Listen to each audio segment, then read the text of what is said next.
Hey, Freight Pod listeners. Before we get started today, let's do a quick shout out to our sponsor, Rapido Solutions Group. Rapido connects logistics and supply chain organizations in North America with the best nearshore talent to scale efficiently and deliver superior customer service. Rapido works with businesses from all sides of the logistics industry. This includes brokers, carriers, and logistics software companies. Rapido builds out teams with roles across customer and carrier sales and support, back office administration, and technology services. The team at Rapido knows logistics and people. It's what sets them apart. Rapido is driven by an inside knowledge of how to recruit, hire, and train within the industry, and a passion to build better solutions for success. The team is led by CEO Danny Frisco and COO Roberto Acaza, two guys I've worked with from my earliest days in the industry at Coyote. I have a long history with them and I trust them. I've even been a customer of theirs at Molo, and let me tell you, they made our business better. In the current market where everyone's trying to do more with less and save money, solutions like Rapido are a great place to start. To learn more, check them out at gorapido.com. That's gorapido.com.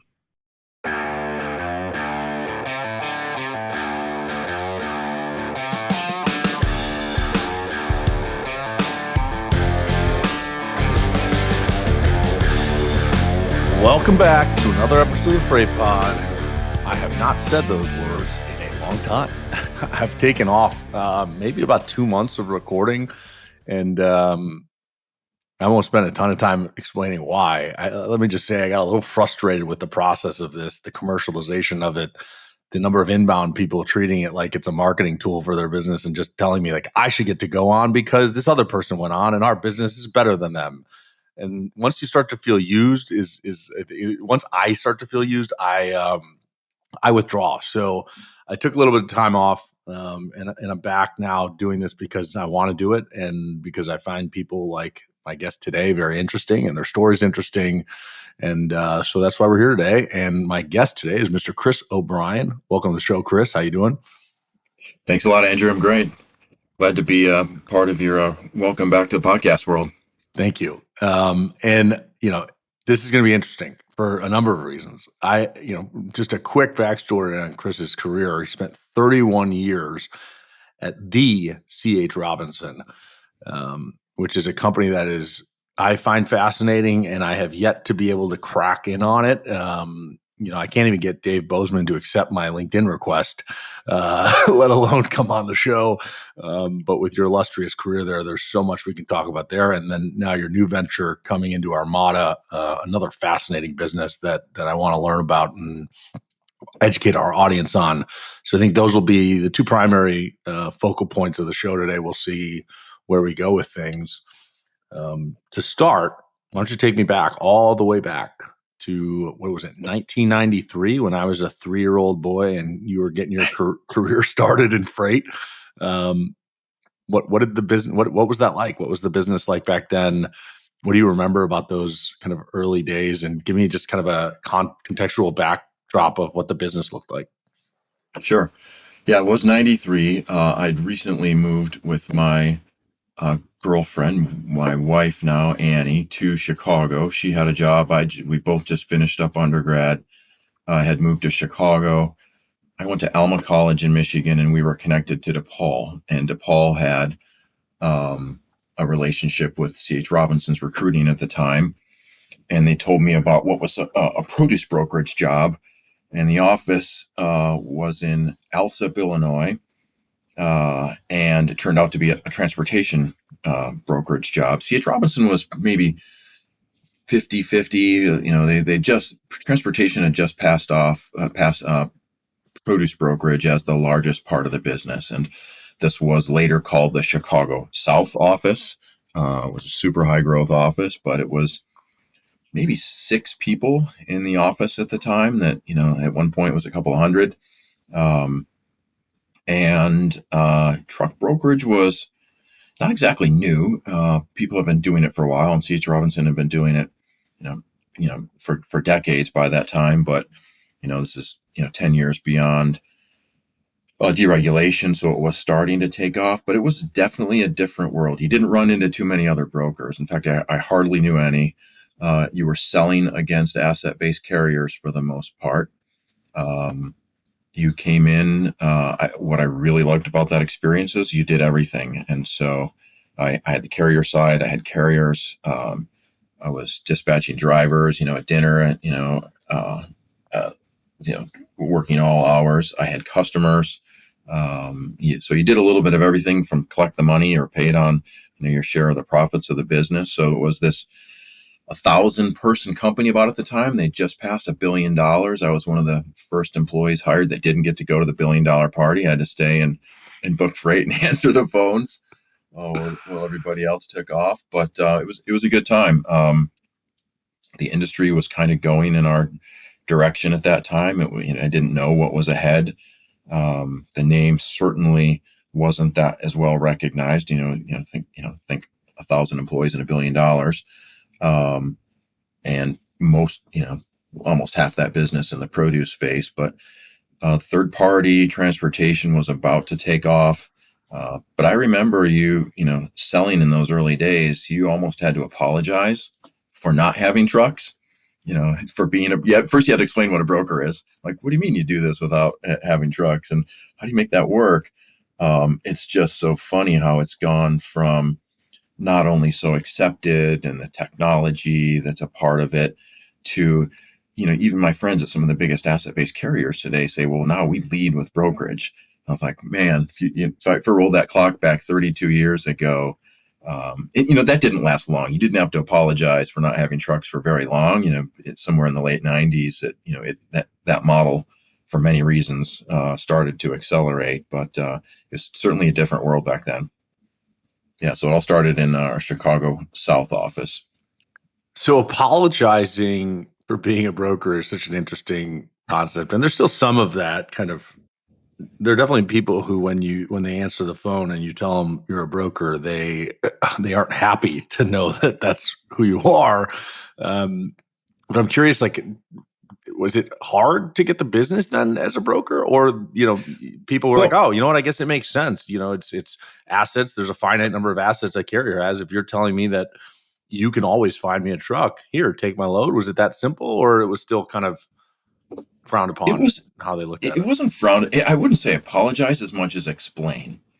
In that the model just didn't. There wasn't that. It was a really small share of the marketplace, and I think Armstrong's tracked this growth over the years. It was in the low single digits. I'm not sure exactly when they started that measurement, but it's gone from like zero at some point to the single digits probably when I started, to the mid 20s now.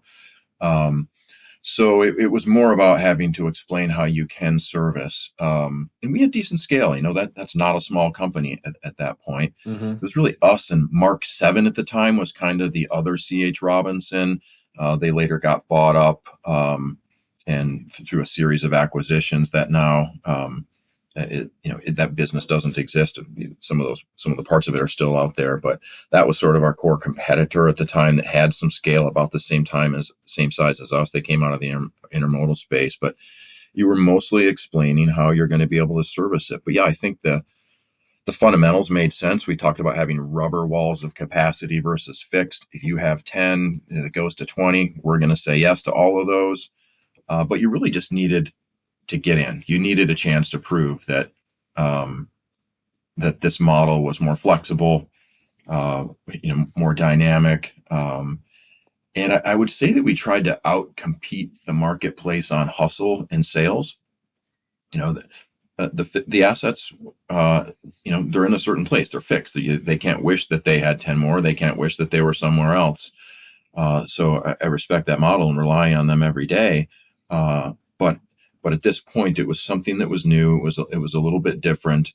Um, we pretty quickly went from getting transactional business to selling full outsources, and I think the growth of our competitors helped too. It just became more of an accepted model, and C.H. Robinson themselves drove a lot of that market share growth for the model. So over time, yeah, it got easier, but once you got in and you proved that you care more, you're going to hustle. I think that was the difference, regardless of model.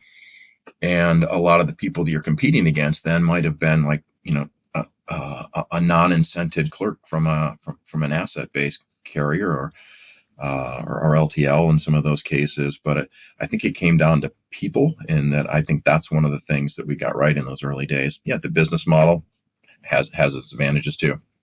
It's so interesting for a couple of reasons. One, I think about the comparison of selling against assets, and I imagine you getting hired. How old were you? I was probably 23 or 4. Exactly, that's the number I was thinking. So 23-year-old kid hired into a job, and there's really endless opportunity in front of you because as many trucks as you can find, you can book loads, right? So Right. um, there's no limit to what you can do, which is why hustle becomes such an important credential of success there versus an asset-based carrier who, one, I don't think are hiring 23, 24-year-old highly motivated kids to do that dispatch clerking job. At least it's not what it looks like at many of the asset carriers I know today. Right. Um, Tends to be a different kind of character.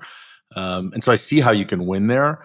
But I also think it's just fascinating that the very thing that you were selling in 1993 that helped grow Robinson into what it is today is exactly what I was selling in 2018 to get my business off the ground, in such different settings against different competitive landscapes with different tools available to us. And I just think it's fascinating that at the end of the day, like, this business is about hustle and grit, no matter how much technology you apply to it. That maybe will always be the differentiator. And who knows, 30 years from now, I won't have the hair you do, but maybe I'll be sitting on a show talking to some 35-year-old and he'll ask me about it and he'll tell me that his business in 2050 that he started was successful because of hustle. And I think that'd be cool if that's the case. I hope so too. The marketplace changes, competitive sets change, technology certainly changes it. But to fast forward that 32 years, we're in the middle of a deal right now, and a very competitive process, and we're winning. And the customer prospect said, "Hey, I can just tell that this is a bigger deal to you. I can just tell that you care more." And Oh, you love that's what I that. remember selling in those days too, is, we're not waiting for you to call. I'm here. I showed up at your dock. I set up this meeting, and I'm going to be calling you every day until you say yes.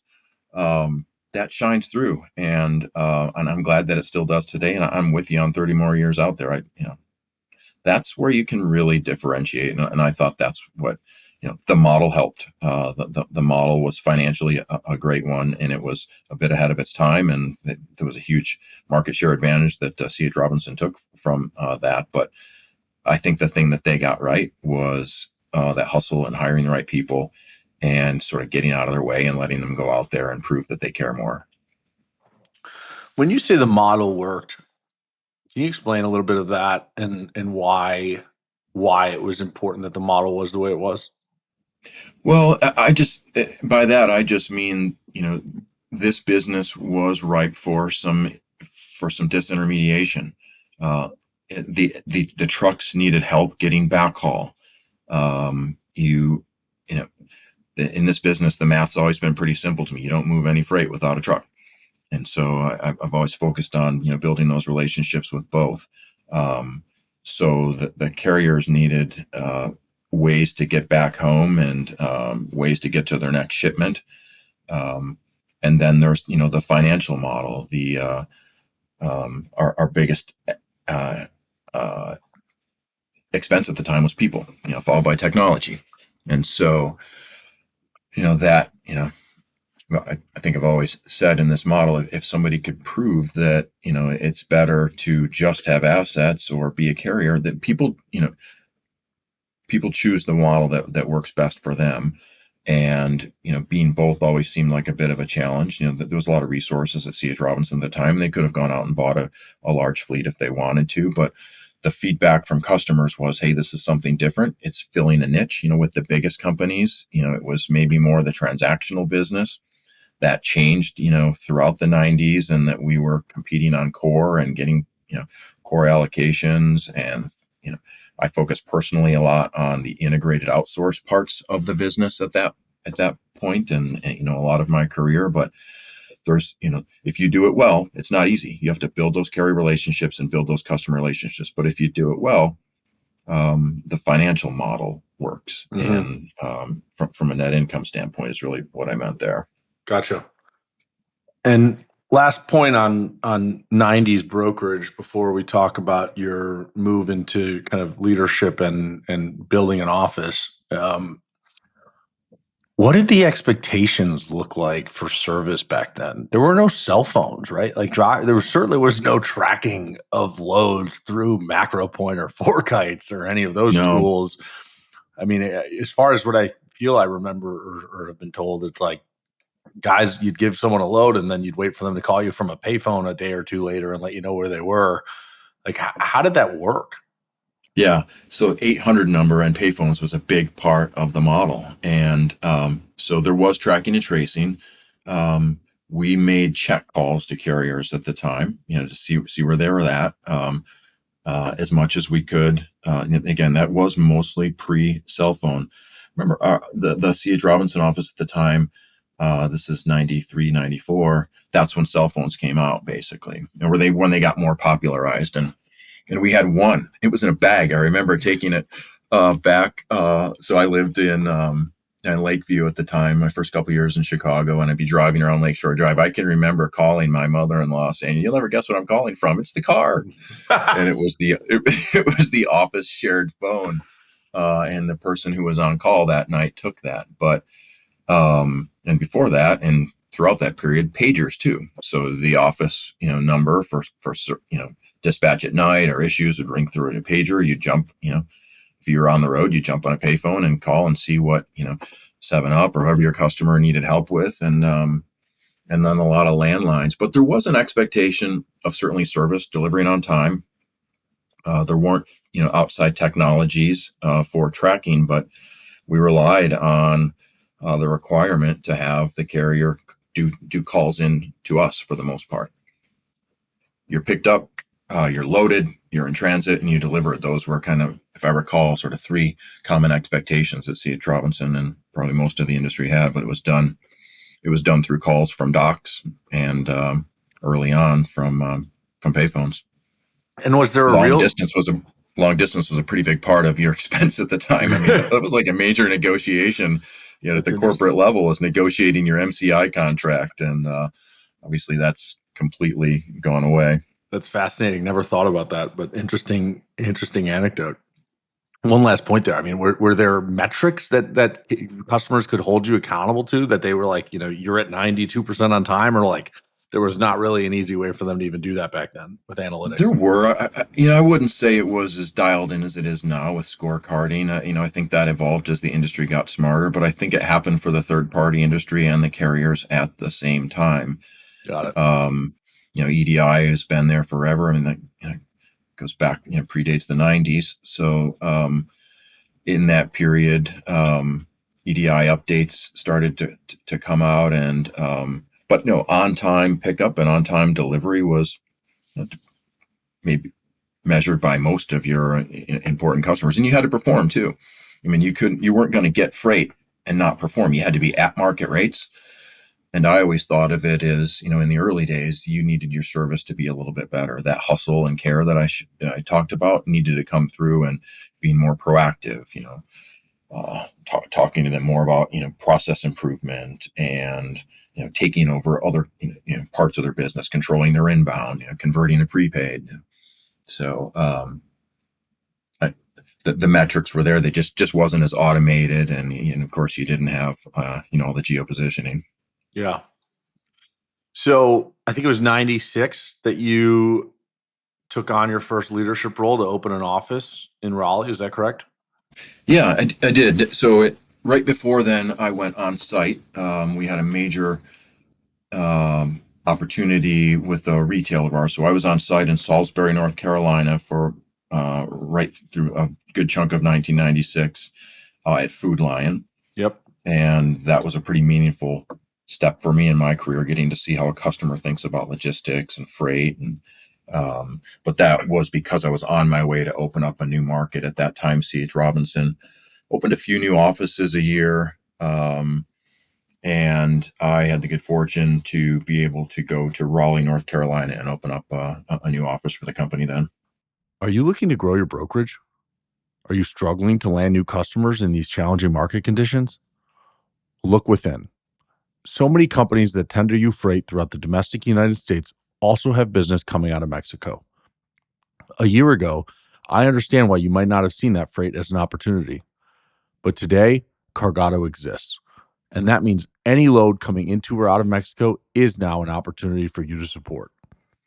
In just over a year, I've been able to see Cargado go from ideation to launch to rapid growth. It's amazing to see how many logistics companies have been able to use Cargado to expand into Mexico to grow their business. Cargado is the first platform that connects logistics companies and trucking companies who are moving freight into and out of Mexico. If you move Mexico freight or are planning to, reach out to Cargado today at cargado.com. That's CARGADO.com. Was that on site in Raleigh because you were just a large carrier of theirs, or was there an outsourced type deal that you guys were managing for them? At that point, C.H. Robinson had produce business with Food Lion on the retail side, and it was a major produce relationship, and the opportunity was to help them with controlling more of their inbound freight. So I was an on-site representative for the transportation side of C.H. Robinson, helping them, looking at all their freight allowances and almost like cold calling the major CPGs of the world to say, hey, we'd like to pick this freight up, and here's what our freight discount would be. And sometimes the math would work out great, and they would just say great. But it was a complex negotiation of helping a major retailer who was a produce customer take more control of their transportation freight. And it worked for me because I was, my bags were at that point were halfway packed for Raleigh, and it was a little bit of a timeout. Hey, could you do this in the meantime? And at first I was like, oh man, I want to get to Raleigh and get this office open. But I'm so glad that a leader at C.H. Robinson pushed me to do this first, because just that experience of being on site and understanding what matters to a customer is not your own stuff. It's just how do you help them with their goal, their bonus check, their and getting to learn another culture too. It sort of pushed me on this path a little bit of always thinking about C.H. Robinson, Armada, my whole career through the lens of a customer. And, what's relevant is only what's relevant to them. So I was so glad I did that. So I don't know if you know this, but I also spent a year working on site when I was 21. I took a year off of college after my junior year and worked on site at Kraft. Back then it was Kraft, certainly not Kraft Heinz. Kraft and what became Mondelez were one company, and they had their transportation center in Madison, Wisconsin, where they also, I think that's where they slaughtered all the pigs or something like that. But that if you asked me what the 5 most meaningful points of my career were, I would absolutely include that in the top 5, maybe the top 3. I'd like to talk about that for just a couple of minutes between you Sure. and I, of like, why was that?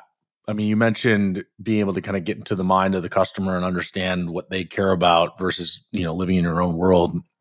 And I hope anyone who's listening, like a major takeaway should be, if you ever get a chance to go work on site at a shipper, do it. Don't ask questions, just say yes. And then once you get there, ask all the questions, lead with your curiosity.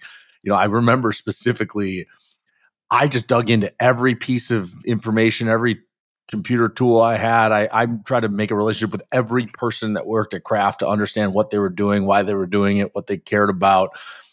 At one point, I got so deep into the system because I had access to OTM. I just was poking around, and I one day found this file that just had all of the spot quotes from every carrier on all the loads for the last month. And I let them know, so I didn't have access for long. But I pointed out to say that, like, there's so much you can learn sitting on site at a shipper that you will never get that opportunity to learn like that from somewhere else. I'm curious what your experience was like there, and what kind of takeaways you had from it.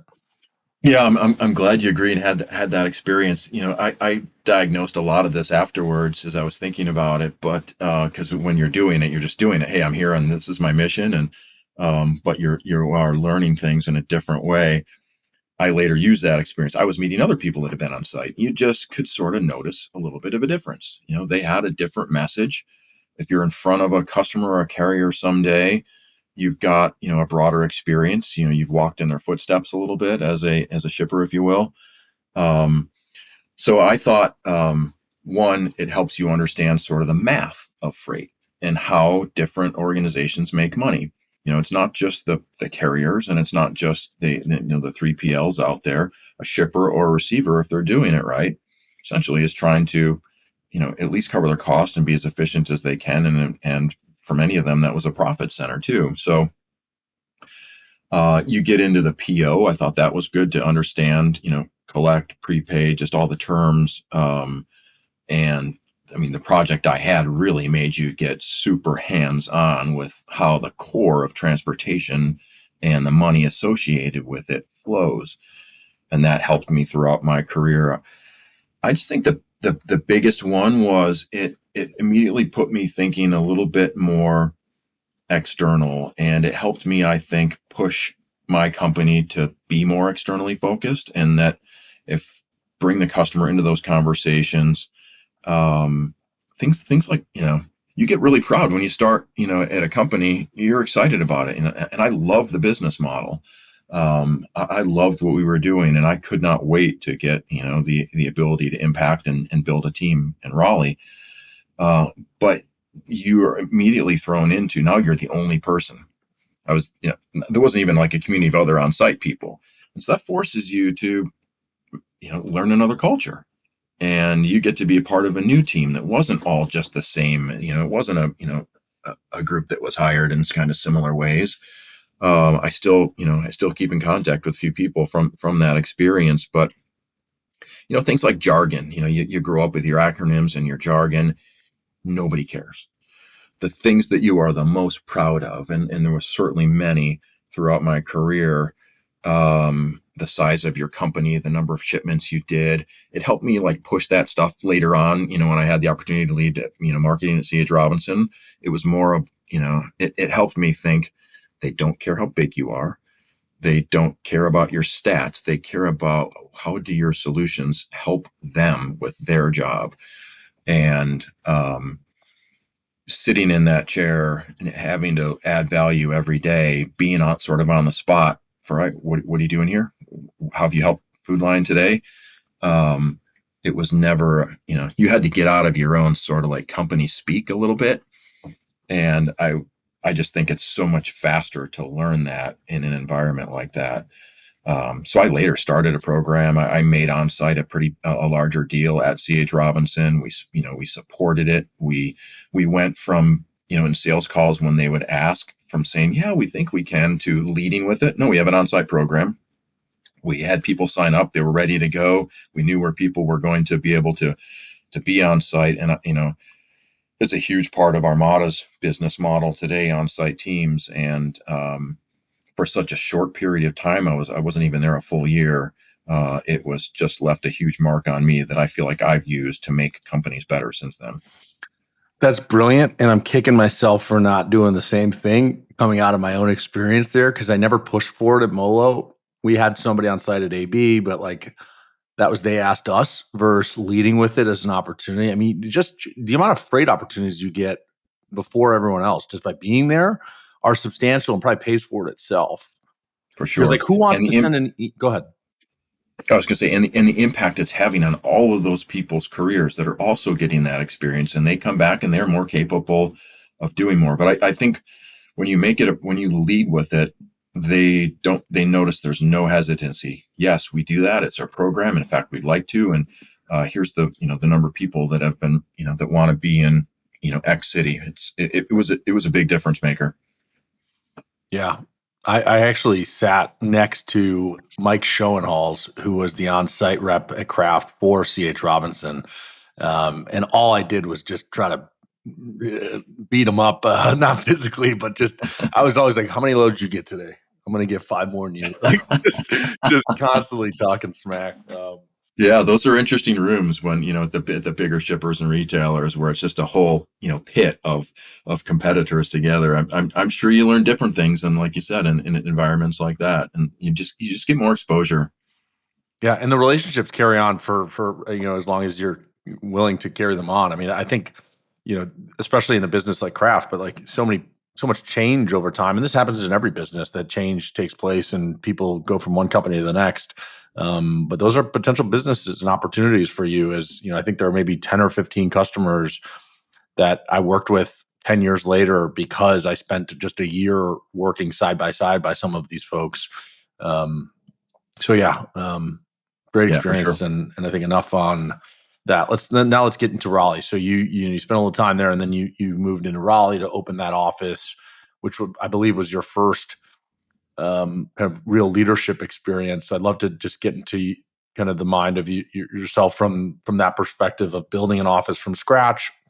And also, I'd like to understand a little bit about the culture of Robinson and having a billion offices and the pros and cons of that. I think I'd like to talk a little bit about as we get into this part of the story. Okay. Yeah. So at that point, you at C.H. Robinson, there was a certain number of offices that were opened, and based on sort of opportunity and people ready to go. I had been a part of a really large sales process in a company that came to us and said, we're going to outsource all of our transportation, which again was what I focused on a lot of in Chicago. And it was big enough that I needed to go get some help, and willingly from more senior officers in the company, and that led to a potential on-site at that customer, which led really to this. So at that point, you started with one experienced C.H. Robinson person, and you don't really know. They'll select, hey, here's the person who's ready to go in your market area. I got really lucky. This guy, Sammy Fallon, now still a leader in transportation today, but he was amazing booking freight. And the two of us start. I think I talked the company into saying, hey, three's probably a better number, but you're starting from scratch. You're out there. Mitch, you've had Mitch Luciano on the Yeah, he was one of my first on the guests. podcast before. Yeah. So we hired a lot of kind of stars in there. Lane Turner was, had a long career at, he's president of Blue Logistics now. There's some presidents, and Matt Cornan was the third one that came in, and he opened up two more markets for C.H. Robinson, had a great career. So, Rich Clark and Mitch Wilson both have had these strong careers. Mitch is CEO of Trailer Bridge now. We even had Evan Armstrong as a part of the office for a while because we had this really big opportunity with a warehousing piece. It was way overhead, but we said, yes, we'll do this. And Evan came in for a brief period of time as a C.H. Robinson employee, as a part of Raleigh, to help us with this really big outsource. But I was interviewing for people that identified with this mission. At the time, again, now there's more 3PLs in place. American Backhaulers had a pretty good customer presence in North Carolina. I think that was part of the Campbell's business in Maxton. But still, C.H. Robinson was one of the biggest ones out there. And we were trying to be the largest office in the Carolinas and the largest in the Southeast. And so we hired aggressively and early, and just had a ton of fun. I'd say if you talk, to any of those people, it was such a short but sweet experience. For me, I was only there 2 years before this. He came knocking and said there's an opportunity in Europe, but we set some company records. We hired some great people. Every day you go home and what the score is from what you did in that office. And I was proud to be a part of that expansion of the office network. You mentioned it did get really, really big, and technology probably changed the need to have so many, but something about being close to those customers, was an advantage. And I don't know that, needed as many. I don't know what the office count might have been, around 100 or something there, but after one full year, we were in the top 20, and just had a blast. You're starting with getting there with zero freight. You could think, you've got the systems, you've got the back office, you've got the carrier relationship. So it's different. People would say entrepreneurial. Well, yeah, but I wasn't taking the same type of risk as somebody at that point. But you're taking a lot of career risk, and the answer could be that you're still sitting at 0 months later. And we just said that's not what we're here for. And we hired people that had that same mission of wanting to dominate a marketplace, and just had a blast there building up your own team. That was my kind of first experience with leading people. I was a supervisor, maybe I had a small pod, if you will, in Chicago before this, but a very unique experience starting a market from zero. So a couple things stand out to me. One, growing in the office as quickly as you did to be a top 20 after a year, there's clearly something there I'd like to dig into to understand how you make that happen. So let's start there actually, and then the other question I have is separate to that. So, like, and the other piece of this that I'm curious about is you mentioned, I don't know, 5, 6, 7 people who you hired that became presidents, CEOs of other companies. There's something there. So, try to get in your head a little bit on the why and the how. What is it about you and your group that allowed you to grow so quickly? And two, if there's anything beyond hustle, obviously. And then two is like, Yeah. how were you able to identify like what stood out about these certain people, or what stood out about the way you and your team developed those people that would lead to them being these all-stars down the road? Yeah, I'll start with the people and recruiting piece. You are talking to people. You're looking for people who have something to prove. And early on, it's Matt and Sam and I, and we did group interviews, and we would bounce off of them this mission. Hey, this isn't a job. We're here on a mission, and here's our mission. We are trying to grow. We're trying to set records. We're trying to be the largest office, in the Southeast. Here's what we're trying to do with customers and carriers. And I remember that just hearing their reaction, they would either identify with that or they would answer your questions about something that showed you that what they really want is a job. And so we used that for selection. Did they identify with that aggressive mission? And that helped us hire the right people. We got lucky too. You don't always know. Some people are really good at interviews. It's interesting. I did hear Mitch on your podcast, and he was talking about that experience of he just kept calling me because we weren't ready to hire another person because there was metrics in place. I was already pushing them. I started with 3 instead of 2. But as you grow, you earn the right to hire more people. And I wasn't at that metric yet when I interviewed Mitch, and really liked him.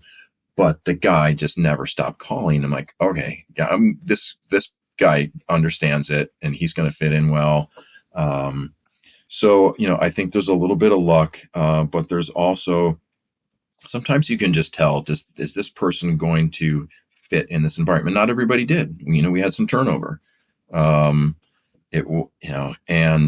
so I think that has something to do with the fact. I hope that they would all look back at that and say there was something about the early part of their career and being a part of some of that success and fun that helped them later on in their careers become CEOs and presidents and other office leaders. So the other part of your question is how did we grow? Again, I'd go back to that same story. Great people, getting out of their way, understanding who's great at what. We had people that were going to be great at, building our carrier base. I personally spent a lot of time selling as I'm learning to be a manager at the same time. I didn't always get that right. I remember coming back after being on the road for weeks. I mentioned, that we had this huge warehousing opportunity that happened in Winston-Salem. And so I'm constantly going back and forth, and we're helping a major retailer, with their distribution centers, and we're digging trailers out of the mud and just trying to get them caught up and sort of make a mirror, a twin warehouse to help them with their growth. And it took a lot of time on site. And I remember coming back and thinking, man, now I need to be the manager. There's things we need to deal with as this office has grown this aggressively and this quickly. And so it was a balance, but I've always liked that combination of being customer facing, committing. We said yes to some things that others were saying maybe to, both within the company and externally. So everything when you're 4 or 5 people seems like it's over your head if you think that way. But if you think about where you're going, then you're like, yeah, of course, this is the type and size of customer that we need to go figure out. And we developed a reputation in the marketplace and internally for an office that would commit. There was a lot of shared freight at the time. So, that keeps you busy. That was important, the shared freight out of the area, that we covered it better than anyone else. But we really spent a ton of time on business development. And before we knew it, we had most of the major shippers in the Carolinas inside the house. Attention freight brokers and 3PLs, Greenscreens.ai is transforming how freight professionals price and quote freight. With AI-powered pricing and real-time market intelligence, Greenscreens delivers accurate, reliable predictions to help stay competitive in a constantly shifting market. Whether managing spot rates or long-term contracts, Greenscreens empowers brokers to quote with confidence and boost profitability, removing the guesswork from freight pricing strategies. Trusted by over 220 brokerages, Greenscreens is leading the way in the future of freight pricing. And now there's Illuminate, Greenscreen's latest product designed to shine a light on deeper freight market insights.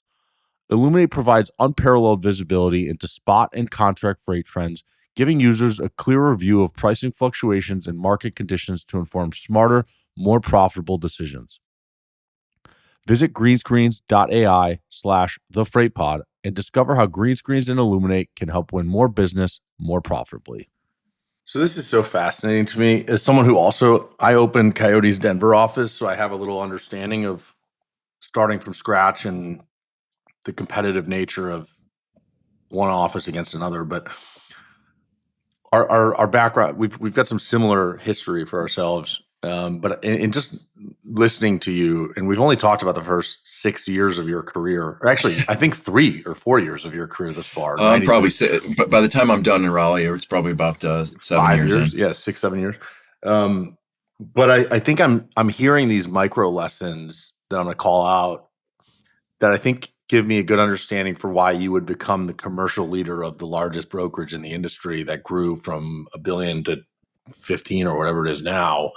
And I think it's a mindset. A never say die, a never say no. Like, we can always figure it out mindset of like committing, not knowing if you could do it, but knowing that you believe in your team's ability to figure it out is one piece.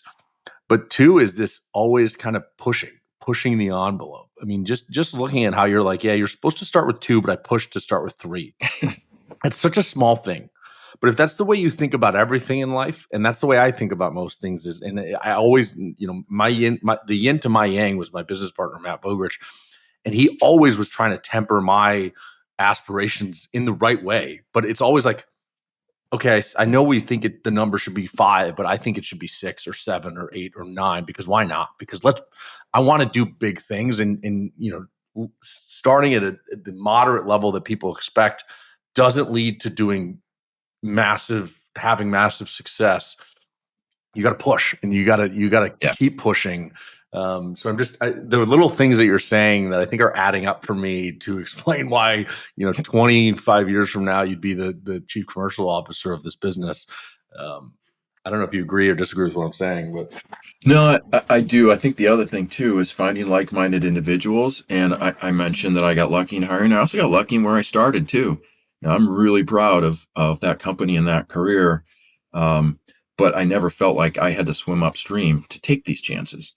And you were trained to say yes. And so it was part of the company culture too, to embody that. And so at a very early age, which is very formative too, like I always think of like first jobs kind of like childhood in a way, and it's formative, the influences that you get. But going back to Chicago, the company always had this mission mentality, and that we're going to create a ton of space for this third party, truck brokerage thing, and keep innovating and making good decisions. And I got empowered to make those choices while I was down there. So it started with us, and having that, that mentality, we're going to take risks, hiring the right people, but the company had a lot to do with it too. And that it was the preferred way to do business, is say yes and figure it out.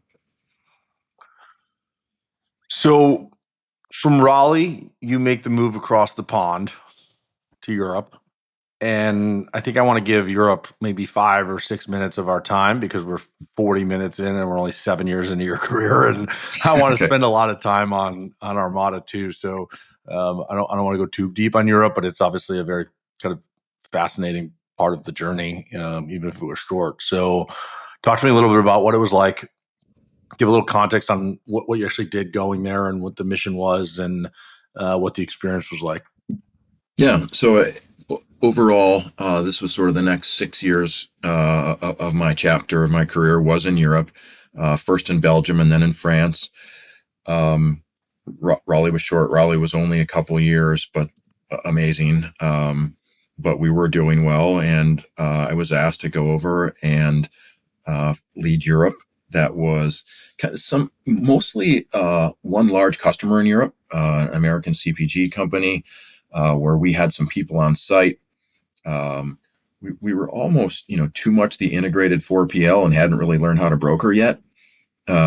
Taking their carriers and, cleaning up, adding some value. But there was a small air freight acquisition maybe at the time. So a couple of offices in the England, UK, Poland, 5 or 6 offices, maybe 50 or 60 people.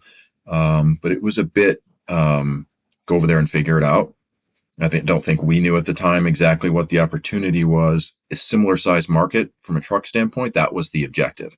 Is there's got to be something for us here in this market. Yeah, actually more third-party intermediary business, in Europe than there was in North America at the time. So it started out more grow it. We made an acquisition of a company in France, and that's when I had 2 kids in Belgium, and my wife was pregnant with our second when they said, "Hey, at the end of 3 years, you're not going back. Why don't you go to France? Because we just made this acquisition," which is a good one. It really helped us become more, helped us with carriers. What acquisition was that? It was a company called Normantor at the time. Okay. And they were headquartered in Caen, France, in Normandy. They had a nice office network. They had thousands of carriers. It helped us take that step back that I said we needed. Great people, still many, many great friends. But the integration, that's a lot of work. It was hard for me to do from Belgium, and I needed to get hands-on, get more directly involved with that team, and ended up leading that business and integrating it in with the rest of Robinson. But that was a major jump for the company in Europe at the time, and I moved to France to help with that and lead that team.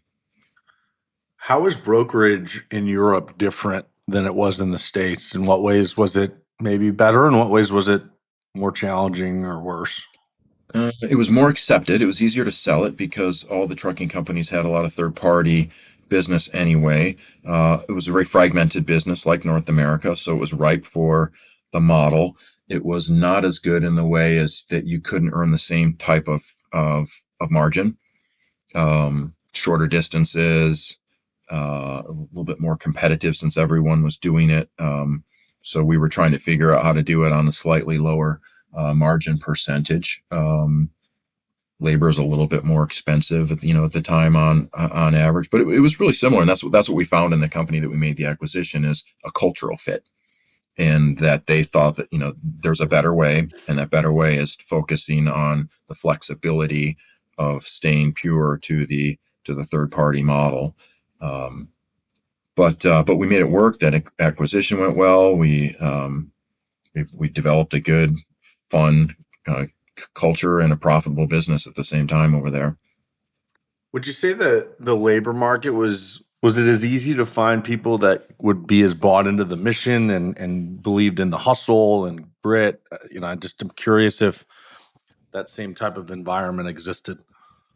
I met a ton of great people. And I always thought there was really not that much of a difference. That those people want to be successful.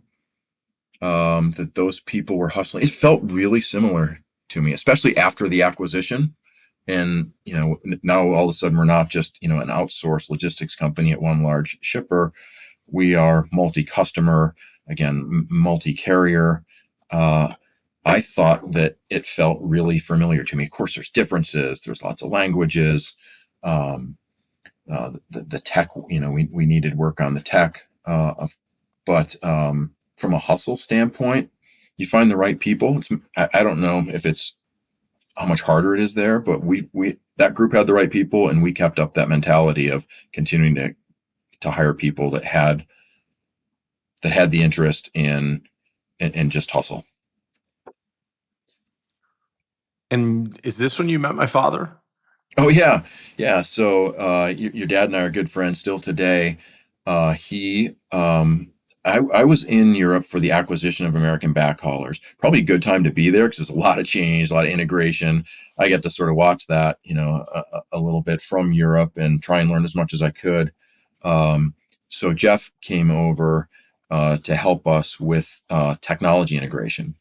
So when we made the acquisition, that was one gap that we identified is we didn't have the right platform for sharing all the freight, for bringing in the Robinson and the Normantor offices together. And Jeff, just at the right time for me, came over and was leading an integration of the Express technology that was going, it was being launched throughout C.H. Robinson, but at the time, he took a really special interest in helping us in Europe, which is Andrew. I think I pointed this out. I think the time I met you, you were probably, I don't know how old you would have been in the late 90s. 9. 9. Okay. Yeah. So the whole large Silver family was over, and he had rented a home for the summer. And I remember getting together and meeting what seemed like 20 or 30 of you. Yeah, there's 7 kids, so that makes Yeah. sense. Yeah. So Jeff was a part of that. And a big influence on the technology and the acceleration that pulled that business together. And we still keep in touch a lot. What would you say, just kind of, closing out the Europe chapter, what would you say was kind of the most pivotal moment of your European journey?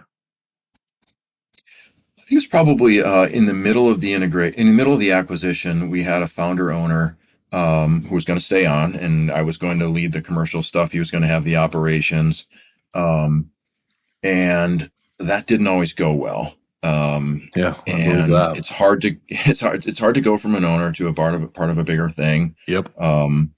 And that was part of the request for me to go down to France. And I would just say, I remember you're trying to lead a European organization. It's one thing when you've got this large outsource. Now I've got all these people in half the business in France. I had to learn. I never got great, but I learned the language.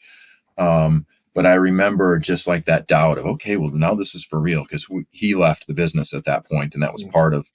I went down there before he had left, but I think it was sort of looking around the room at those leaders and saying, we can do this. And that finding out that they believed in themselves. It's never about one person. It's about your shared commitment. And in what was a pretty challenging situation to have just moved to France, just learning the language, and now you're leading the business. There's self-doubt rolls in there, right? You're like, oh, okay, this is different. And I had to just buckle down and learn, and learn to help them. I remember going on sales calls. I was so proud of the first one I was able to do mostly in French, and they tolerated my terrible French, but still good friends today throughout that organization. But I think it was just that commitment to, you barely even think of it at the time, but when you look back on it, it's staring challenges like that down, saying, I can help. We're going to make this work, and great people on this team want to help us pull together and be successful. And we retained all of those leaders throughout that transition and many more years, and turned it into a successful business. So this is the first time I've ever contemplated trying to sell in a language, in a non-native language for yourself, especially one that you self-admit is you weren't great at, because like so much of selling, a lot of it is, obviously the words and the substance of what you say, but sales is also a feeling you create for the person on the other side of the table. And to have to try to create that feeling of trust and confidence in what you're preaching, must be so hard if you can't speak the language as effectively as you'd like to, because in English, it's your language. You Yeah. exactly the tone you want, how you say it, like everything will come off how you want. If you're trying to piece together, and your French probably sounds like how my Spanish was at a point, I could never sell in another language, at least without I just feel like it would be really, really hard. Yeah, for sure. And if I was on my own and I had to make that whole thing work without the support of my friends, we probably wouldn't have gotten any sale. But part of it was just that, this was actually a large, important customer meeting, and they're trying to figure out who you are. And for me, part of it was just that commitment and saying, one, I'll be comfortable because, yeah, I'm not getting any nuances right. I'm not even getting all the words right. Exactly. But but it was, I think if I look back on it, it was more just that commitment to, I'll go in a place that's super uncomfortable. I'm going to get more and more comfortable with it over time. I just buckled down every morning. I would be, every drive was tapes online. In fact, your dad turned me onto this Pimsleur system for learning the language. Yep. Sounds like him. And I did not have an open moment for a couple of years. I apologized to my family for some of the hours at that period of time. But my first meeting down in France, there was an interpreter in there for me and my senior leaders, because in Belgium I had not hit the language very hard. I didn't need to. And I just remember saying to myself, I don't know exactly how long she's going to be in the room, but it's not going to be very damn long. I need to be able to communicate with these people. And I think, like the large customer at that moment, they appreciate the effort. Yeah, I would say that makes sense. I can understand that. All right, so we're closing the European chapter. You're coming back to Minneapolis, to the mothership. What year is this now? We're in early 2000s. It's about 2002, I think. 2000, spring of 2003. Yeah, back joined the executive leadership team. Throughout this European process, I had the benefit of one leader from 17 years, John Wehoff, who was later the CEO.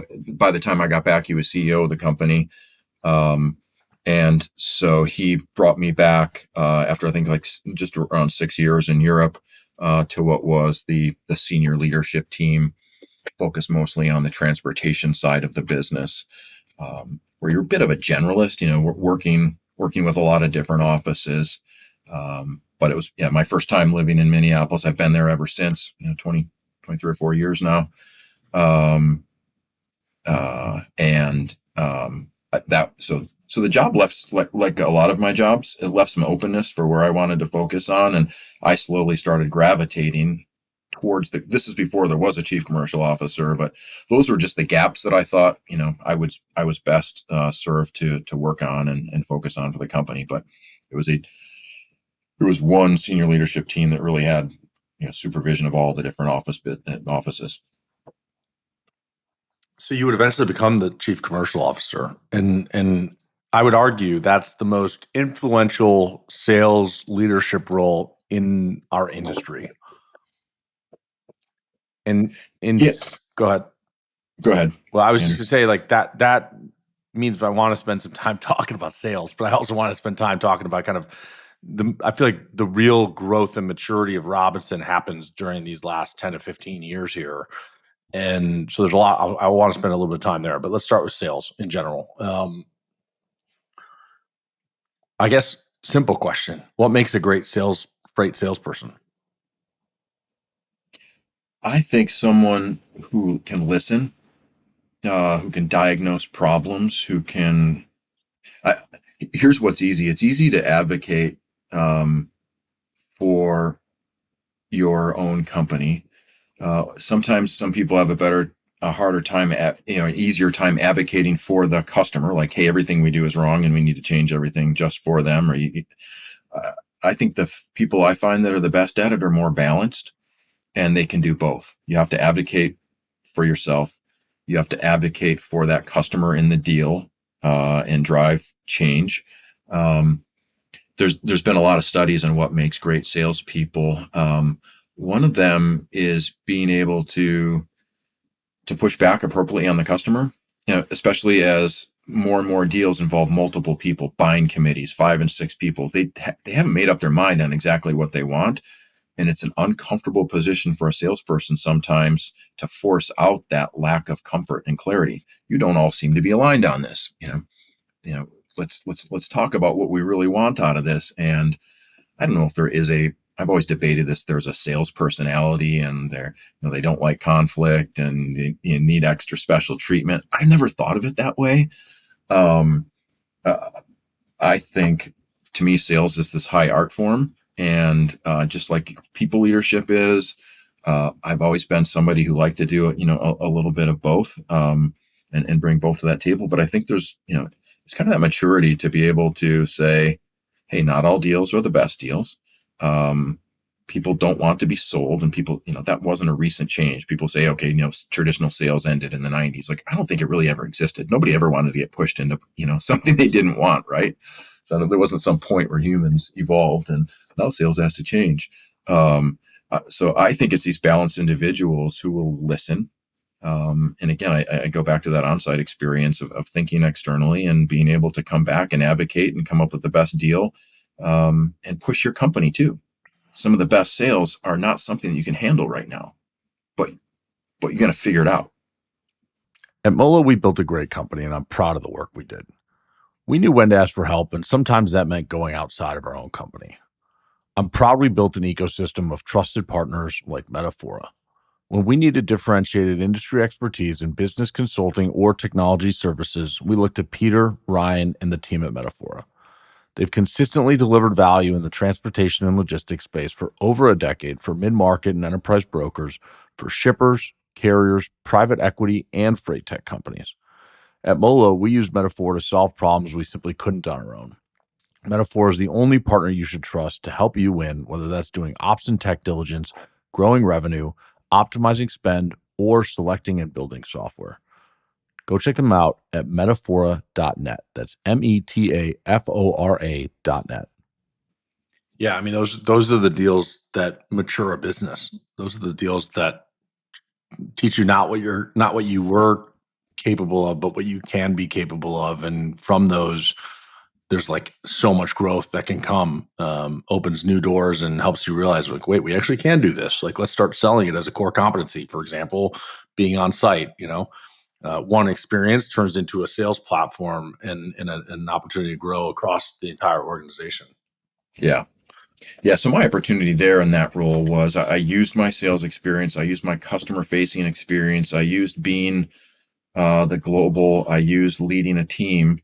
And the benefit was I had a leader who wanted to keep evolving the company. That company had never grown by sitting still. And so I worked, and sales was a bit of a disorganized job family at C.H. Robinson. They were just kind of starting up full-time outside sales. Well, I've been in their footsteps. And so I started listening, like I had with customers, to our salespeople. Started a sales contest with a team of leaders, Jason Lidkey now and James Santee, who both lead companies out there today in the space. And we just started getting more organized around measuring across the whole company. All right, let's take the winners. And some of my favorite meetings is when we started this rewards trip and listened to the things that were in their way. It started with 5 or 6 people that it had X number of revenue. And probably one of my most meaningful meetings was, them talking about things that get in their way internally. And I always saw my job was not to supervise anything or manage anything. It was to grow, fix, improve, listen to customers. And so we started a more organized sales force. We did a few go-to-market changes around getting the company more customer-centric, more coordinated for some of the biggest customers. I'd been in that seat of trying to work with a network of offices to serve a larger customer more than we could have done on our own. And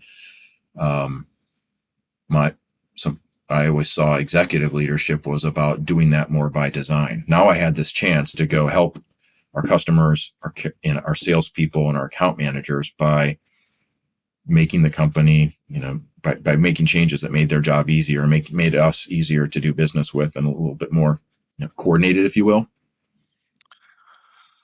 Couple thoughts that are coming to my mind. One, you mentioned the rewards trip. Are you telling me that a rewards trip is more than just a chance to go to a beach in Puerto Vallarta for 3 days, spending hundreds of thousands of dollars, or a cruise in the Caribbean?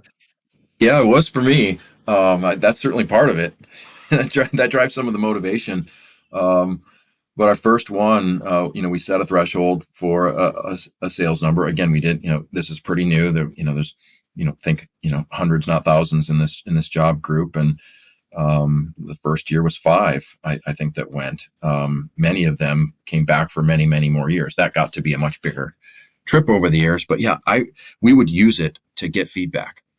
We would use it to test changes. Hey, we're thinking of this. There was always business content at those meetings, as how we designed it. But my favorite time, I remember John saying the same thing, was listening to these people that had been successful more than others. And it's easier to listen to a group like that too. Oh yeah. You're not everything's going to be a great idea, but when you hear those things that are thematic of what gets in their way, what they wish they had, that was hugely impactful for me. And I made sure that it happened for every single trip that we did. So you just gave me part of the answer to the question, but I'm going to ask it anyways to see if there's more gold nuggets in there.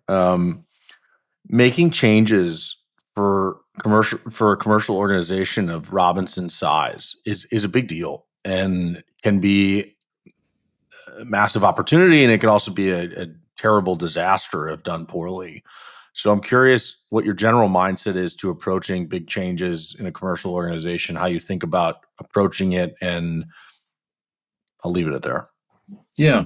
Well, it's a great question because I'm looking at things like that now as we, go to one Armada. Uh, and I'll tell you some of the things that I think are important from a guideline standpoint as I'm putting teams together to look at multiple options, for us. One, it's think externally. And when you're thinking about major change like this and how you can be better organized, you have to start by getting outside observations. Talk to your customers, talk to your carriers. Each time I modeled other companies, uh, Chicago, Minneapolis, we traveled around. We saw companies that we thought had solved some of the challenges, and we would usually say, "Hey, here's some of the things we think we do well. Would you like to have, this chief commercial officer to chief commercial organization get together? Here are the things we're curious about." And I still have some of those relationships from doing that. You find the non-competitive models and our customer base, vendors, and there are good ideas out there that you can borrow from others and learn from. The other thing I think that is key, and I would call it sort of a design parameter for change, is make it about growth. This isn't about like a neater org chart or something that you feel, looks nicer. It is, how do you unlock the potential for growth? And that has to be at the heart of it. And then the last one I would say is doing it collaboratively. I never thought, when someone said, "Hey, Chris, here's the challenge we want to solve. Let's get a little bit more coordinated," is how I'd sort of capture what's much, much bigger and deeper than that. But we called it, go to market changes. I never thought that would be something, though, that all I had to lead, that I was ever going to do alone. So I pulled in people from all different levels, some of them that had new jobs out of this, but the field, sales, account managers, other leaders, do that very, very collaboratively, have the courage to let people challenge you. There's no bad answers. Those, I think, are some of the keys that stick with me and how I still try to drive change today. Yeah, I love that answer.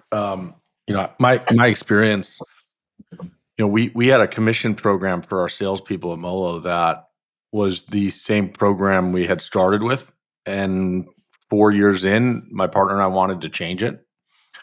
And just a couple of the principles that we thought about was, one, the collaborative nature you bring up.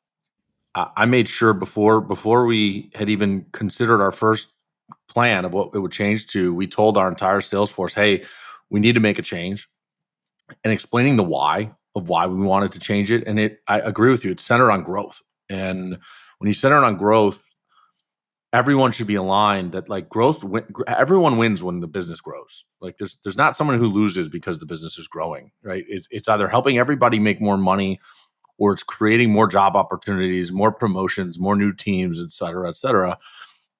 And so I think being intentional and proactive about communicating that and then taking feedback, those are so instrumental in getting buy-in from the team. Like at the end of the day, they might not agree with the change you make, but they won't be surprised by it. And their feedback Right. will have been heard and they will understand the why. They can always disagree and they can always make a change for themselves if they disagree, because you can't always make everybody happy. For us, one of the things I wanted to change was having people become stagnant with their book of business over time, not focused on bringing in new opportunities because they had 5 good customers and that's all they cared about. And so what I wanted to do was essentially say over time, you'd get paid less on accounts that were supported by the rest of the business, because as the account grew, the support you needed on the account grew. And somebody that's money that comes out of the business pocket and somebody's got to pay for that. Um, but being upfront about it and explaining the why and getting opinions and feedback from people, like you said, they're not always the right opinions, because some people are like, yeah, you should just pay us more. It's like, yeah, I would love to like make us more money, like happily. So I just want to share that because that was kind of my perspective, and I think it aligns with what you're sharing. Yeah, for sure. All right, so just a couple more minutes of Robinson, and then let's move on to Armada. And I guess I should be prepared with a question to ask as I say that. I guess when you think back on your time at Robinson, especially in the last, decade or so as chief commercial officer, what would you say were like the most important things that you accomplished or that you and the group did to help drive the business forward? Yeah, it was just, I would go, but maybe based on things I heard from customers. Perfect. Um, That's the right way to think about it. yeah, and I would say over the years, I knew we were doing something right when I was hearing things like you've you've empowered that account manager more so than they were in the past. That the how decisions are made and the control points needed to be a little bit more. The customer needed to be in there a little bit more, and those jobs needed to be more powerful, a little bit more creative. Um, and I, was talking to one of them recently about the fact that, hey, you helped make the company a little bit more customer centered, and they were talking about people on our teams, more so than the company. And that, hey, they had a great account manager behind the scenes. We had to make changes to empower those people.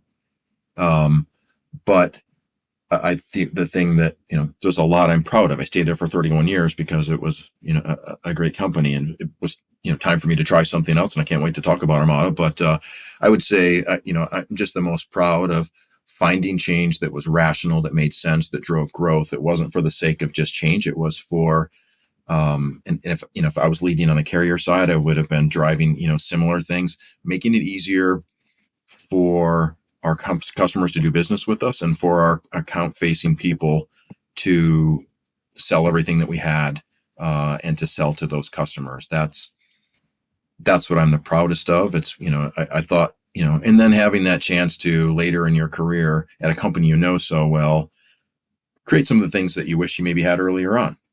And when I get feedback from some of those people that reach out, or those customers, it was, my favorite is if they had no idea what that change was, but they just thought, hey, this is just how you guys work, and it's great. So that's probably the most satisfying.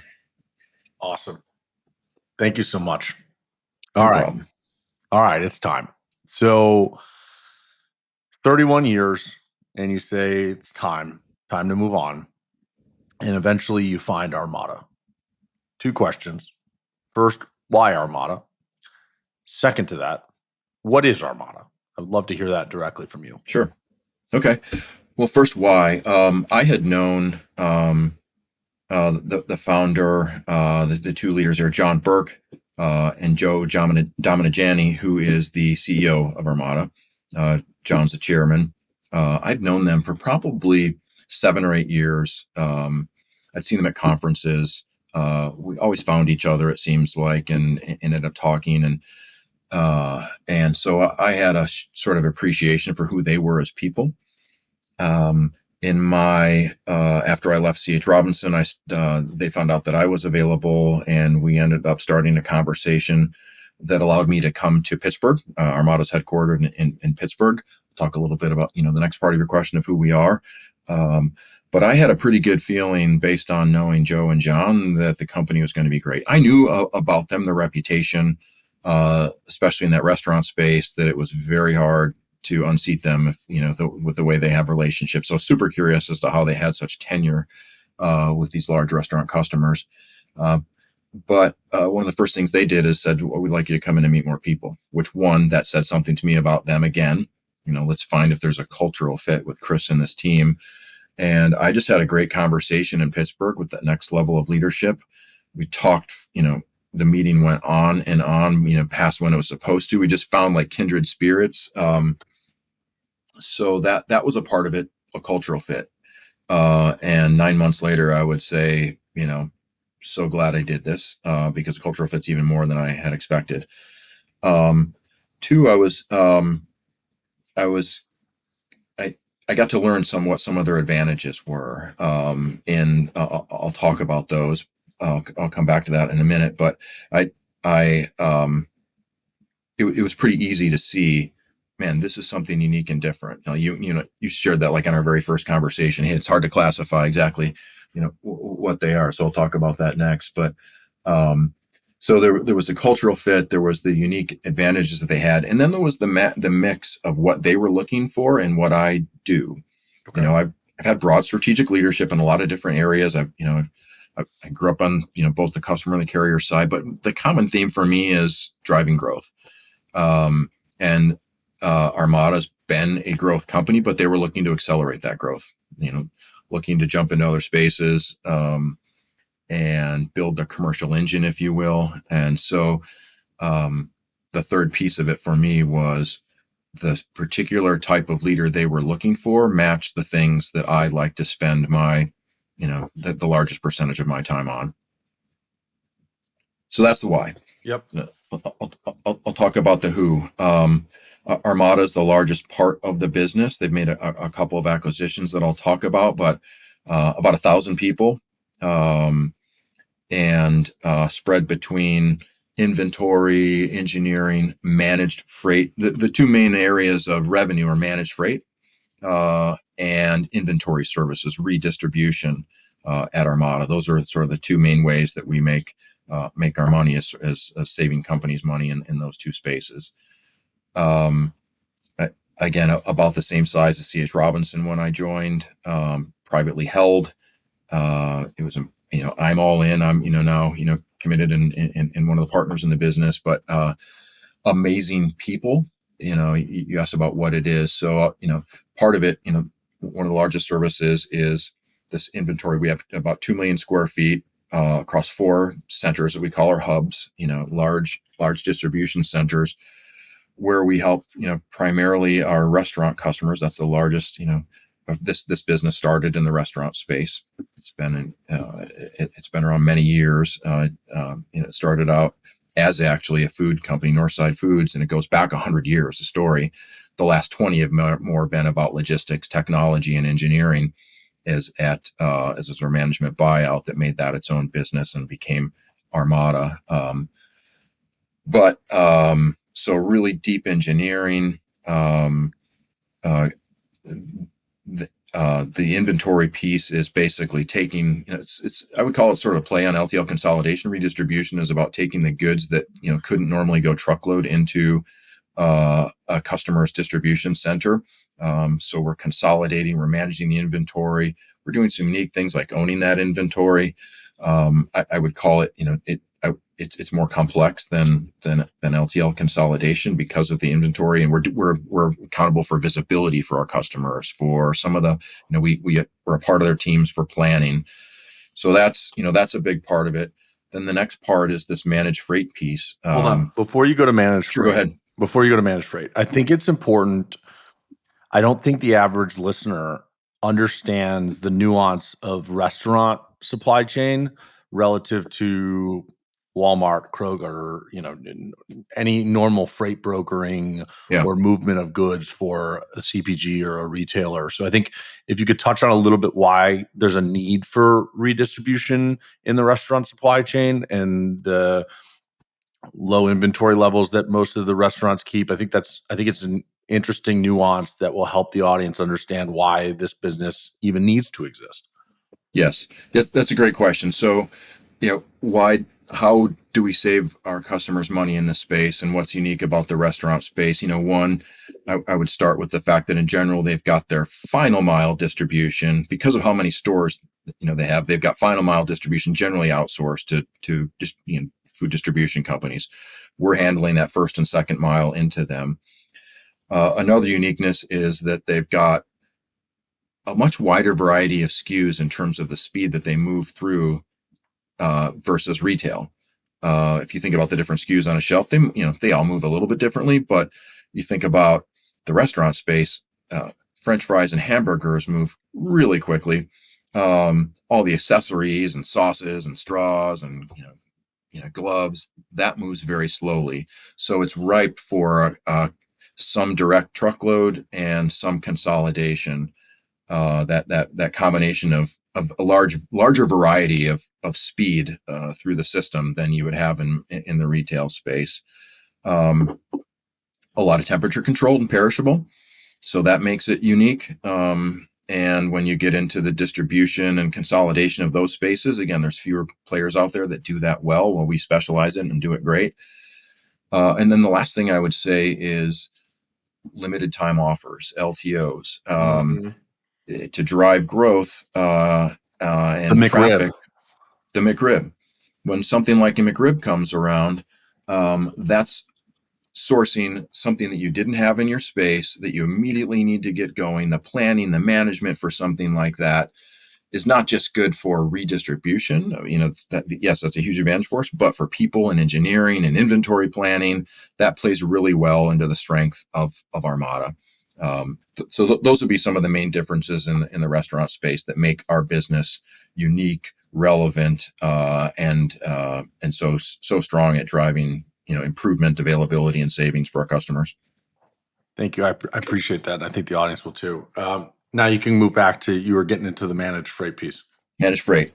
Yeah, so I talked about these advantages that we have. One is this combination of both managed freight and these inventory pieces. These are weapons that combined I've never really had at my disposal, and the company pulls them together so nicely that where we can do both, our ability to win is really, really high. And so then let's talk about what managed freight is for us. What's unique about it? I'll talk about Sunset and ATEC, our two divisions of the company next. But core Armada managed freight, it's powered by a really unique carrier base. For most of our customers, we are the sole source of managing their carrier selection. And it's the one way that you get access to those large retail chains that we work with today. Because of that, the company is operated a lot more like a shipper with those carriers. Deep, long-term relationships. I was just at our carrier summit talking to them about them and reinforcing how much, that was part of what attracted me here. Carriers that, I hadn't been able to even work with in the past to that level, have senior leaders in the room. And that's because of the way Armada's been great and built strong relationships with them. Something I would say, I had a high bar for coming in, but it has been surpassed. A smaller pool, we're not talking thousands, we're talking hundreds of these mostly larger and medium-sized carriers that we don't chase the market up and down with, that we hold accountable for service and rate. We're saving our customers money on managing that freight very, very well. But the prioritization of, at one point I've said, hey, we act more like a shipper, but in some ways it's even better because we act like a good shipper that understands how carriers want to be treated, how they want to be paid.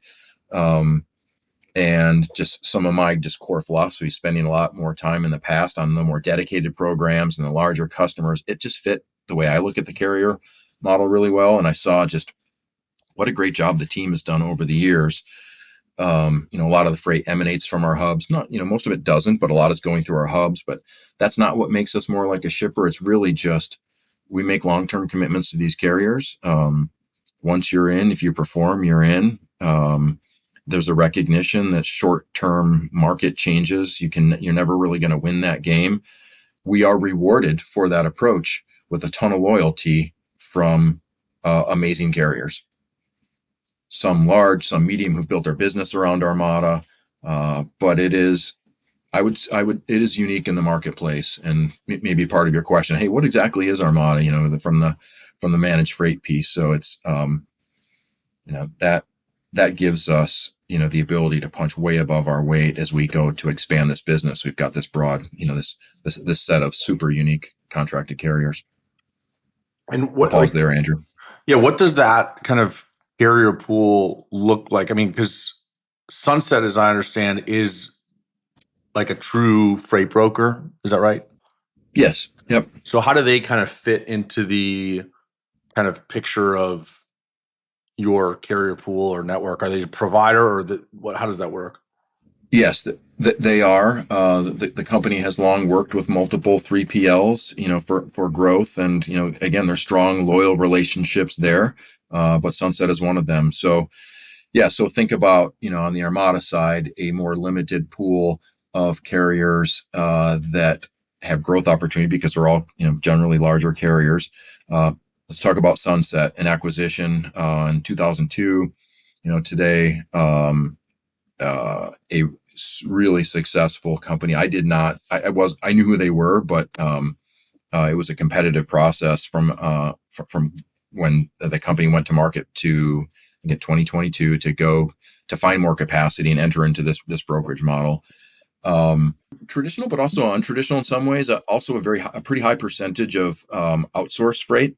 One of the very first 3PLs in the LTL space, so really good LTL operator, really strong culture. Lindsay Graves, their father ran that business for many years in that sales. So Lindsay runs that for us today. They have built just a great team. Again, I've been so impressed with what they do. But yeah, a broader carrier portfolio. Think thousands now instead of hundreds, across all industries. Like a typical broker in that space. A part of our story of taking this whole thing and and expanding beyond our restaurant strength is this group. But main office in St. Louis, with offices in St. Paul, Nashville, and Grand Haven, Western Michigan. A few agents, a part of that network, a growing agency network. It's my first time in sort of the agency space. That's been a lot of fun. But really strong people that fit the culture really well, going in the right direction, growing our volume this year in spite of the marketplace. We've doing a lot of the right things to make that business great. So that's Sunset. And then how about ATEC? ATEC is our it's oversimplifying to call them an ocean forwarder. They a restaurant specialist, long-term partner in the restaurant space. Armada and ATEC knew each other for many years as co-suppliers to different restaurant chains. An amazing executor in Orlando, ocean and air focused, export primarily, helping a lot of our restaurant customers, franchisees in other markets, Latin America. Real, high specialist there, but again, international. They like Armada, will do some things differently. Talking about our competitive advantages, we own a lot of our inventory. They'll do that on the export side too. Some things that a small franchisee in Puerto Rico might not be able to do to get buying power with some of these large North American food suppliers. They'll handle that. Great synergies in that a lot of that freight will be consolidated through our hub centers. So real cost advantages for our customers as we export and consolidate and build really, nicely consolidated containers for export. So again, they meet the cultural high bar across Armada. Amazing people doing great things in Orlando, throughout the world. I'm curious about a sales process for a business like this. I feel like it's definitely not the way that your old sales guys at Robinson or mine at Molo would be calling. And I mean, maybe for Sunset's business, the traditional brokerage part, it would be, but you're selling redistribution, you're selling inventory management, the managed freight piece. What does that commercial effort look like in terms of, is it cold calling and, trying to bang on doors to be like, we can do all of this for you? Or, because I Yeah. mean, there's a limited number of opportunities, I imagine, right? We're talking about the major fast food brands primarily, but also are there other kind of restaurant brands that I'm not thinking of that have this kind of wide ranging network that needs this level of support? Yeah. Well, let's take that in pieces. First, you're right. The Sunset piece, probably from a sales standpoint, looks a little bit more familiar to you. Everybody's got some truckload and some LTL, right? And so we've got SDRs, outside sales, a little bit more cold intro. On the Armada side, there are many restaurants that we don't do business with, but we feel this business is extremely portable. There's a lot of companies that have a mix of needing distribution service and engineering.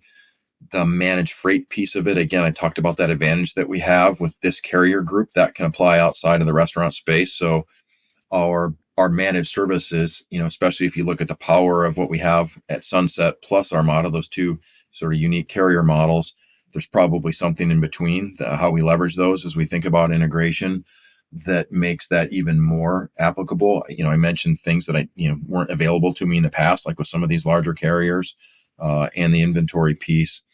So we see that Armada solution expands nicely outside of the restaurant space too. We've looked at convenience stores.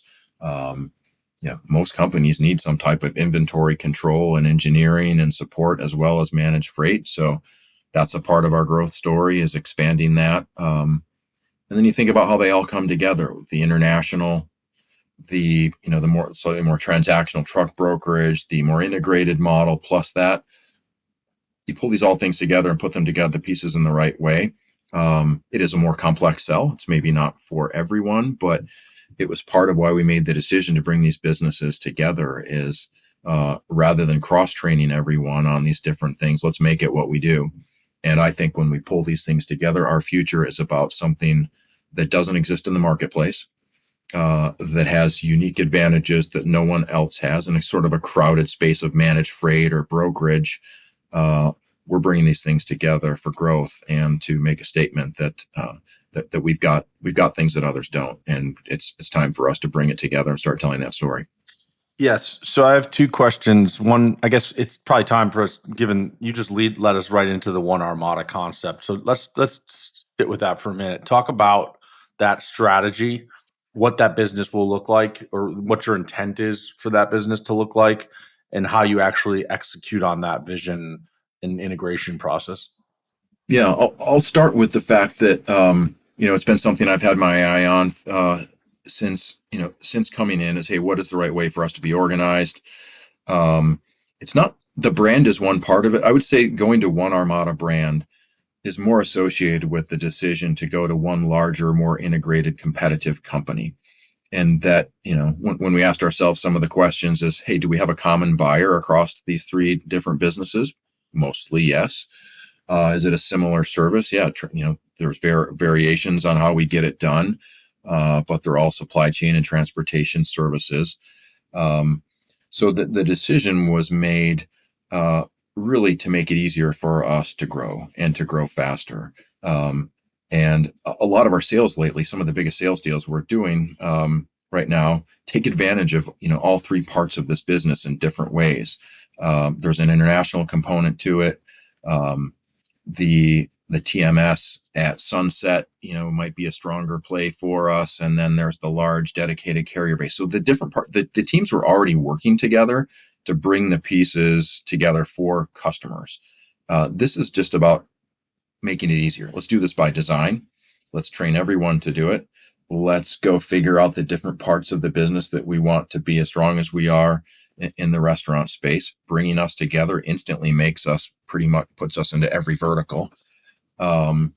So it's one of those things like there's a ton of rational reasons to get this done.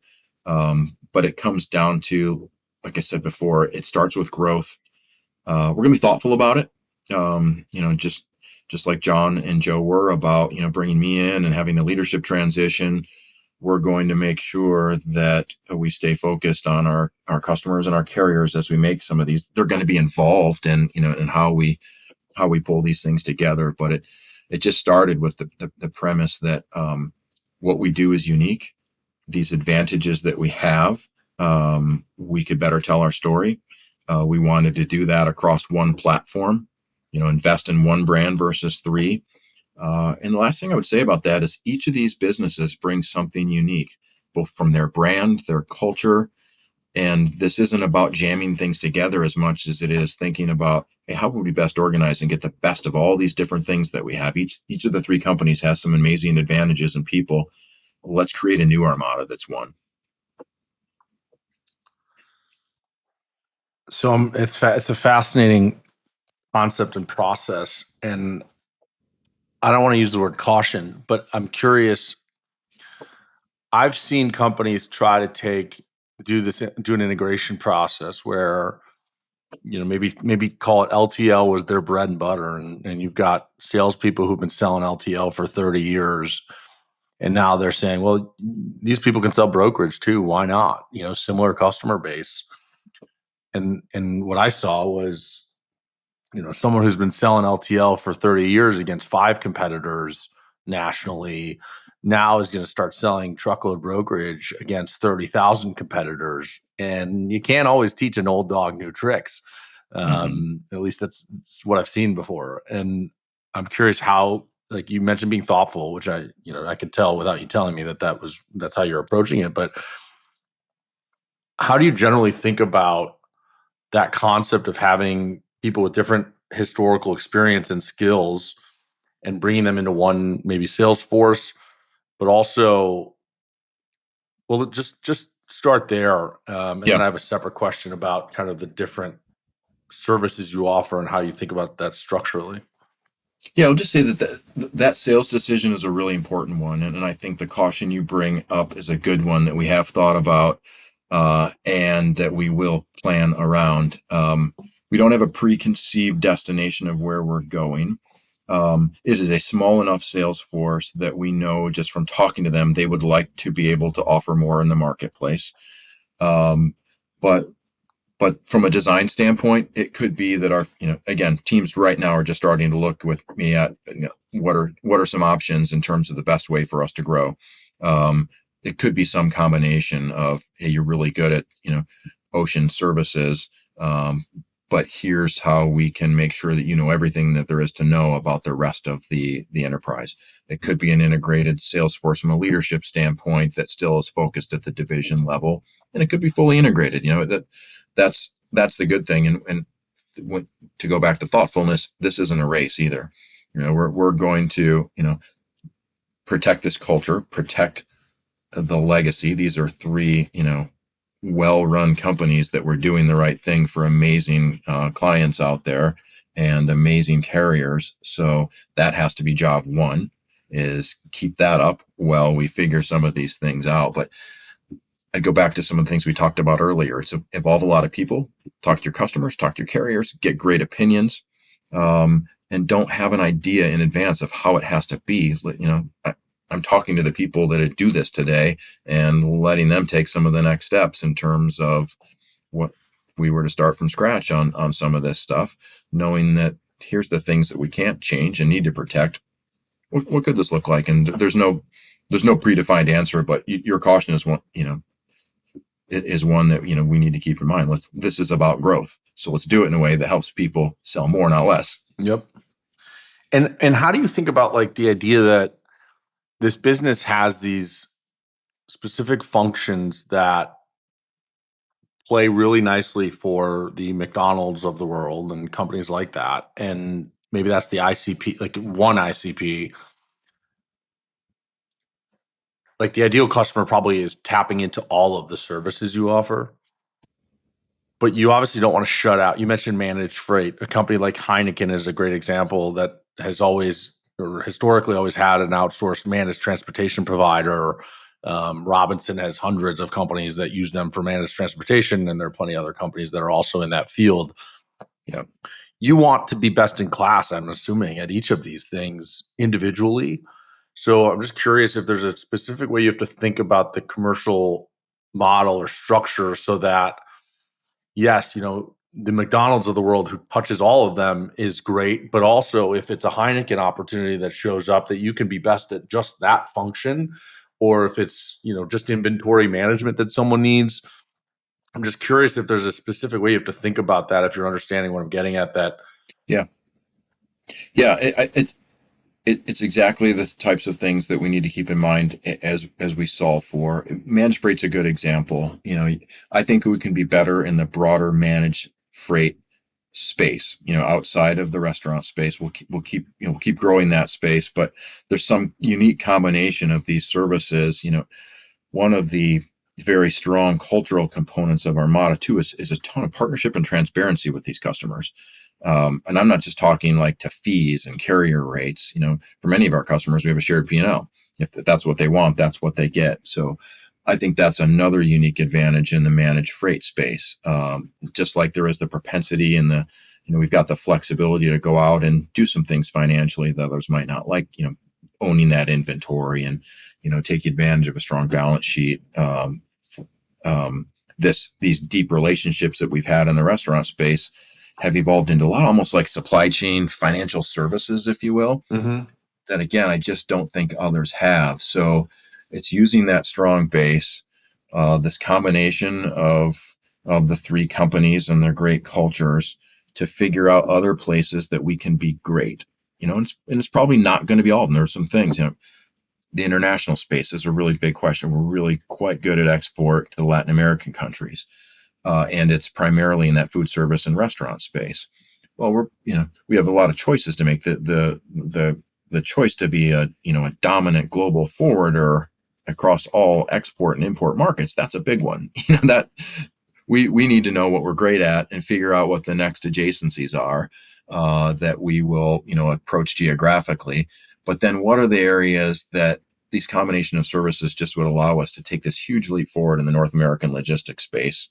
To me, managed freight is one of them. Where we've got tremendous advantages. We're already in multiple industries. The business is extremely portable, and we can use distribution and the export knowledge and some of the financial services that we do to beat people out. And the other thing I feel lucky about is I found another culture that people just care more too, and that the hustle is still there, and the scrappiness is still there. We're not, we'll never be too big for that, and I don't think any company should be. That's part of my cultural commitment is I came here because I appreciated that in the culture, and it's always been something I've appreciated and tried to drive, and I'm going to continue that here. So, just a couple more questions as we're coming up on time here shortly. 2 years from now, what does success look like to you? Yeah, 2 years. I would start with, this is an integrated business. The percentage of our freight, our business that's in, more services and more industries is much higher. Our customers and carriers would say, "Congratulations, Armada! You've pulled together something that is unique in the marketplace, and we are as committed as ever to continue on this journey with you. You had something unique, and you've protected that, but you've also grown it into something that's better." And when it comes down to measuring that success, those will be the first people that I'll talk to. They'll be a part of our plans in terms of what would they say about us in a couple of years down the road. They say amazing things right now. You are a partner. You think of us first and you second. Those are the things I want to maintain, and that the business is much larger. We have people in the right places and they're enjoying their careers. They see that, that this bigger story that's available to us is out there, and they're even more proud to be a part of this one bigger thing. So, I think it would come down to primarily the customers and carriers saying, congrats, you're providing more opportunities to us from a freight standpoint. You're providing more services to us as customers, and you've maintained that great culture that you have in doing it. Those are things. Again, I came here for this culture. I came here for the nimbleness, the scrappiness, and I'm here to protect that. But it takes change too, and I'm just so happy that I landed here with a bunch of people that are up for that change, and they're excited about coming together now. Yeah, I mean, if I could buy your stock, I would, because I just the way that it so naturally comes to mind for you.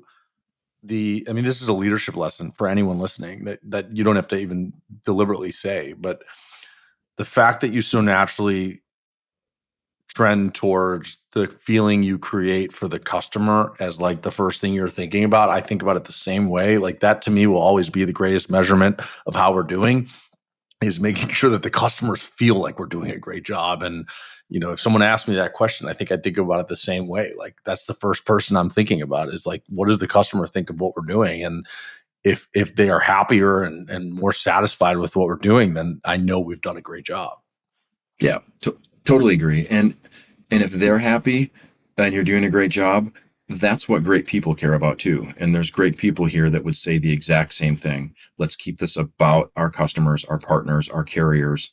Let's design these changes with them, around them, and for them. Yeah, and the important inverse of that too is understanding the notion that happy employees make happy customers. And as long as you can maintain or build on the culture you've created, you can have a high level of confidence that your employees will continue to deliver on the promises you expect them to deliver on. Because that's how it works. People want to Yeah, stay at companies that make them happy, and ultimately they're happy because the customers are supporting them in a way that allows them to make money and do their job in a way that is satisfying. totally agree. To me, that's been the common denominator is, are you having fun? And I'm on year 34 of having a lot of fun. And we talked about a lot of those jobs. They were all a blast in different ways, and I miss them all.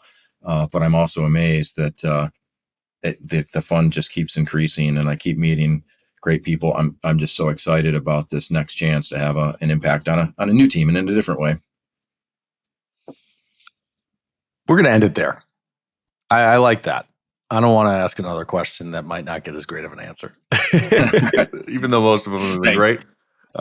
Listen, I really appreciate how much depth you gave us into kind of your mindset, your experience at Robinson, and now what you're going to do at Armada. I think I would love, maybe 2-3 years, we have another conversation about the results, and I'll be excited to watch the journey. I will do it. Thanks a lot, Andrew. Really appreciate the opportunity to tell the story. It's been fun. I'm excited about it, and thanks for being a part of it. Sounds good. And to our listeners, I can't say we'll see you next week because I don't know when I'll record again, but I will find another great guest like Chris, and I'll get recording and get just more content. Thanks, everyone.